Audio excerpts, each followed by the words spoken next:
All right, let's get right into it. I want you to picture this. It's 1908. We're in a super remote part of Siberia. Out of nowhere, the sky just rips apart in an explosion so unbelievably powerful that it flattens a forest the size of a modern city. But here's the crazy part. When investigators finally get there, they find, well, nothing. No crater, no debris, just a massive, mind-bending mystery that would have scientists scratching their heads for 100 years. Today, we're cracking open the Tunguska Event. So it all starts on this quiet summer morning, June 30th, 1908, over the Tunguska River. And you got to understand, this place is the definition of the middle of nowhere. It's this huge, sprawling wilderness, very few people. But on this specific day, that quiet was about to be completely obliterated by the largest cosmic impact event in all of recorded history. The aftermath was, wow. Just look at that. It's this silent, shocking proof of the blast's incredible power. An entire forest, just gone, wiped clean off the map, with these massive trees fanned out like they were just tiny little matchsticks, all pointing away from some invisible center. The devastation was just absolute. And the scale of it is just staggering. We are talking about an estimated 80 million trees. 80 million. All flattened across more than 830 square miles. I mean, try to even wrap your head around a number that big. It's almost impossible. Now, the few folks who are actually in this remote area, they describe something straight out of a nightmare. They saw this brilliant fireball, this bluish light streaking across the sky, followed by what they said sounded like artillery fire, just these deafening explosions. And the shockwave? It was so powerful, it broke windows and literally knocked people off their feet, even hundreds of miles away from ground zero. To really put this into perspective, the energy that was let loose was about the same as 4 megatons of TNT. And now look at this chart. We're comparing it to the atomic bomb dropped on Hiroshima. Tunguska was roughly 250 times more powerful.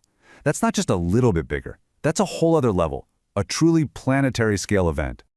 Okay, so this is where the story gets really weird.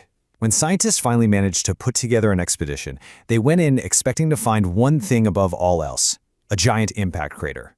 But what they found, or I guess what they didn't find, only made the whole thing an even bigger puzzle. I mean, this was the question that just haunted everybody. You've got all that destruction, all that incredible energy. So where's the hole in the ground? How could something cause an explosion that massive without actually hitting the Earth?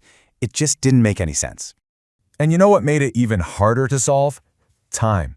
Because the area was so incredibly remote, and Russia itself was going through so much turmoil, it took almost 20 years for the first real scientific expedition, led by a guy named Leonid Kulik, to even get to the site. We're talking 1927. By then, any crucial evidence could have been long gone. So with no crater and no bits of meteorite to study, you've basically got a scientific vacuum. And what happens when you have a vacuum?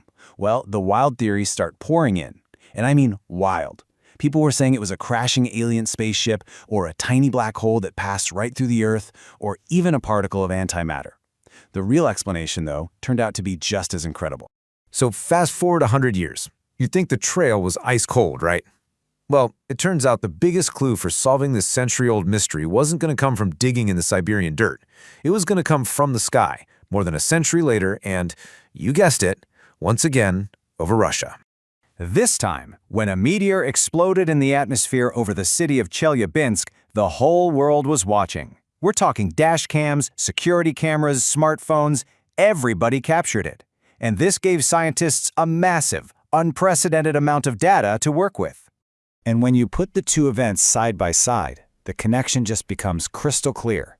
Chelyabinsk was basically Tunguska's smaller cousin. Yeah, the object was smaller, the energy was less, but the type of event was exactly the same. All of a sudden, scientists had a modern blueprint they could use to finally understand the past. So, using these incredibly detailed computer models, fed with all that fresh data from Chelyabinsk, researchers could finally do the detective work. They applied these brand new models to the old 1908 event, and just like that, a clear scientific explanation started to emerge. The craterless mystery was finally about to be solved. And the answer all comes down to this one simple term, an airburst. This is the key to the whole thing. It means the object didn't have to actually hit the ground to cause all that damage. The shockwave from it exploding high up in the atmosphere was more than enough. I mean, just imagine this happening miles and miles above your head. The intense pressure and the insane heat on an object screaming into our atmosphere at hypersonic speeds, it basically causes it to detonate, unleashing all of its energy in one single, catastrophic flash. No crater needed. So, with these new models, scientists were able to build a kind of profile for our cosmic culprit. What we're looking at is a stony asteroid, probably about the size of a 25-story building, traveling at something like 33,500 miles per hour before it blew up about 3 to 6 miles above the ground. In this comparison, this really puts the scale into perspective for you. The Chelyabinsk object, which caused a lot of damage, is just dwarfed by the Tunguska meteor. You can see just how much bigger the 1908 event really was. This wasn't some pebble from space. This was like a cosmic skyscraper falling out of the sky. Okay, so mystery solved, right? Case closed. Well, not quite, because thinking about Tunguska isn't just about solving some old historical puzzle. It's actually a critical warning. It's about a very real threat that we all need to be ready for. And hey, you don't have to take my word for it. Listen to what David Morrison over at NASA has to say. He calls Tunguska the textbook case. It's exactly the kind of event we're most likely to face again. We're not talking about the planet killer from the movies, but an object more than big enough to wipe out an entire city if it happened to explode over the wrong place at the wrong time. But here's the good news. We are not just sitting around waiting for this to happen. We're actively getting ready. We have programs all over the world scanning the skies for these near-Earth objects. And we've had incredible missions like DART, which in 2022 successfully nudged an asteroid off its course.